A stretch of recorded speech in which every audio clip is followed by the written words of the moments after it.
Hi, so my PowerPoint today will be on transitions. My name is Taylor, and this is for Social Work 493B Field Seminar. So I put a couple of definitions of what transitions are. One is the movement, passage, or change from one position, state, subject, concept, etc., to another change. And then another definition is a change from one state or condition to another. So my internship is at Child and Family Charities. They offer a variety of different divisions and departments, and the ones include Angel House, which is working with young mothers and their children and providing housing and services to them. Juvenile Justice Department, Behavioral Health Department, Child Abuse Prevention Department, Child Welfare Department, and then where my internship is at the Gateway Department or the Gateway Division. So a little bit about the Gateway Division or the Gateway Youth Services. It's a local nonprofit organization that has been serving runaways, homeless, and struggling youth and their families. So we only do or work with clients that are in Ingham, Eaton, and Clinton counties. The mission statement is to provide essential services to youth and families that will strengthen and empower them to become stable, self-sustaining members of our community. We do this through effective teamwork, leadership, accountability, mutual respect, and compassion. So some services that Gateway provides is a 24-hour crisis hotline, counseling services. There's 2 different shelters, life skill instructions, and then 3 outreach programs. So I intern primarily in this 3 outreach program, and then I work a little bit with the shelters. So Gateway Youth Services offers help with a variety of different things, and the most common are the things that we come into contact with as far as clients are family conflict, pregnancy and teen parenting, alcohol and drug use, conflict with peers, LGBTQ community. So we have a support group every week for the youth, physical and sexual abuse, sex and dating, bullying, physical health, self-harming, housing, community resources, suicidal thoughts, survival, sex, and stress. So again, I intern primarily in the street outreach program, also known as SOP. So we drive around and we have actually a company van, and we often find homeless individuals or clients on the street, sorry. And we often provide information, referrals, and services to homeless youth and street youth ages 12 to 21. When we come into contact with them, we always have food, clothing, and hygiene products on us so that we can give it to them. And we also provide transportation assistance. So if they need to get across town and have no ride, if they need to get to a doctor's appointment or, a variety of different things, we can provide a ride for them. We also often build relationships with local community businesses. So this, you'll often see us in the mall or in different local or larger shops, and providing handouts to different companies so that if they do come across somebody that they think would need our services or benefit from our services, then they have our contact information. Additionally, we work with emergency shelter staff for intake and assessment. So our first shelter is the Higher Grounds, and this is an emergency shelter, and it aids youth ages 12 through 17 and their families. So services include crisis intervention, non-residential prevention and counseling, and case management. So typically the transition, how this all plays out is youth, or I guess a relative or someone, will call the crisis hotline about a youth that is in need in shelter. And the crisis line is 877-833-3689. During that time, we'll get a phone call typically, or we'll find one of these youth on the streets, and then we do initial assessment of need is conducted. And then as long as all the criteria are met, they can enter the shelter immediately. So our second shelter is the Crossroads shelter. So this is a little different. This is not an emergency shelter. It's a voluntary transitional living program for youth or for young people who are unable to live in their homes. So typically this means that they got kicked out. They're just getting out of the juvenile justice system, or they're just living on the streets. So for this is up to 18-month stay.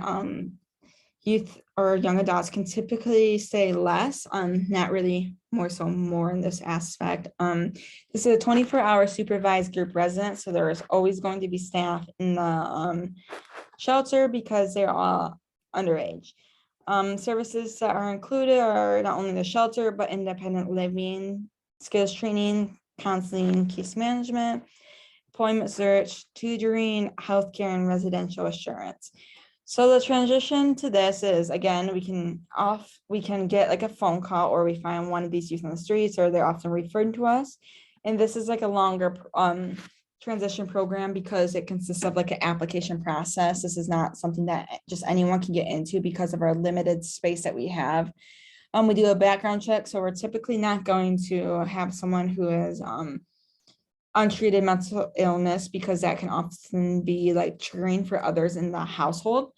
And then we often decide if it's a good fit for the program. So again, our spaces are limited, so we're not gonna, provide shelter and stuff to individuals who are not willing to follow the rules or the program rules.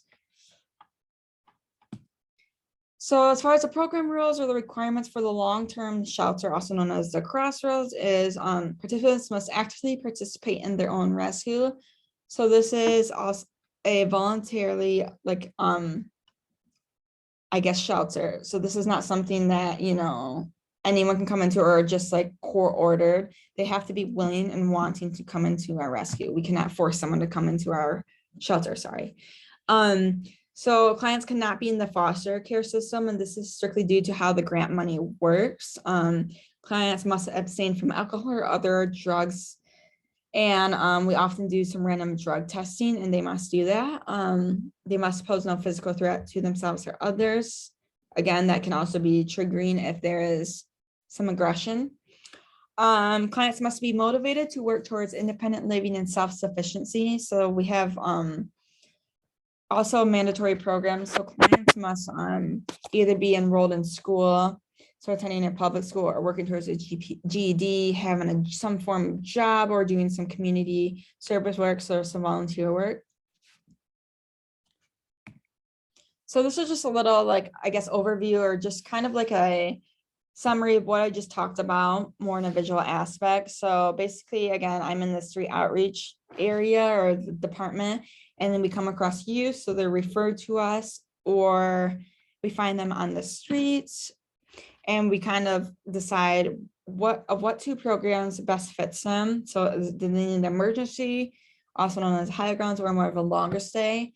In some circumstance, they will go to the emergency shelter first, and then with the application process, they will transfer over to the longer term shelter. Again, the emergency is 21-day shelter. It can be less, and in some circumstance, it can be a little more. The goal is that to get them back to their family's home, or to a friend's, or to a different shelter or residential living facility. As far as a long-term shelter goes, again, it is voluntary, and the goal of that is to be independent and live independently and work on self-sufficiency. So things that will get a client kicked out of their program are alcohol and drug use, staying out past curfew, harming themselves or others, and not going to school or working towards their GED or doing community services. So they do not have to do going to school, having a job, and doing all of that. They just have to do one thing, and just more so working towards bettering themselves, I guess you could say.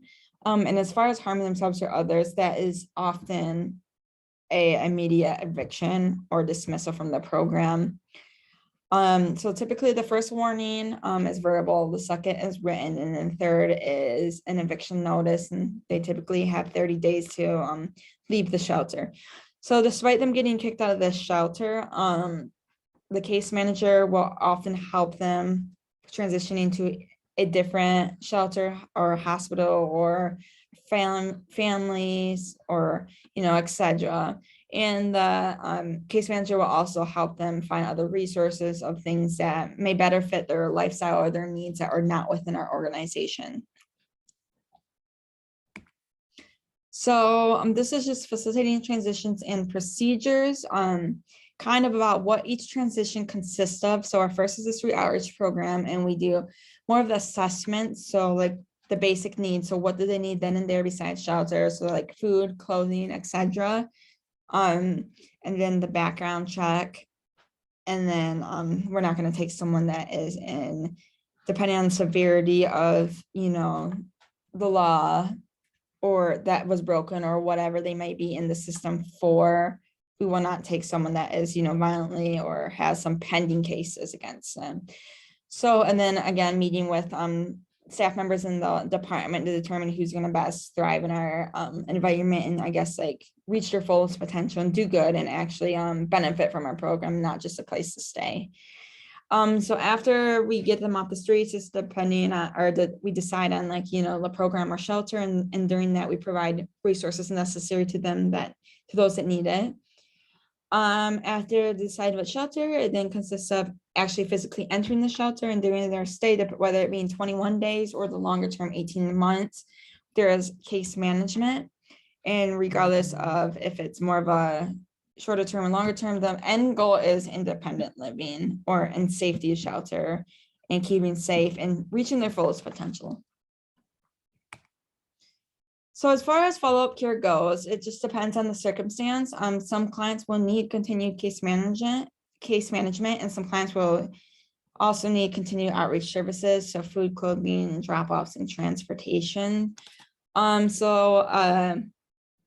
Even after, I guess, like graduating our long-term program, some, will still need assistance. Some will still need help with food and clothing and transportation because it takes a long time for people to, I guess, get on their feet, and it's easier said than done.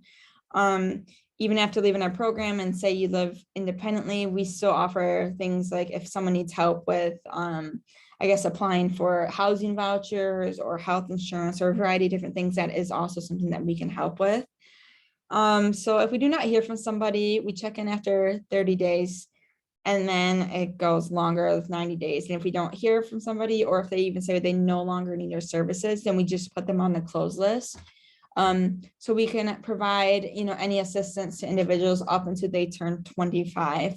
And as far as the closed list goes, if someone calls 6 months down the road, we don't hear from them, they're on the closed list, they call and they all of a sudden, need food, that is something that we can do. So as far as continued contact goes, for the pros of that is it's developing a trusting relationship and bond with each client. Clients can always ask for case management. So again, they can, after leaving their program and like being self-sufficient for say like a year or two, they can always call and we can always assist them with anything that they may need, such as food, clothing, basic needs, etc.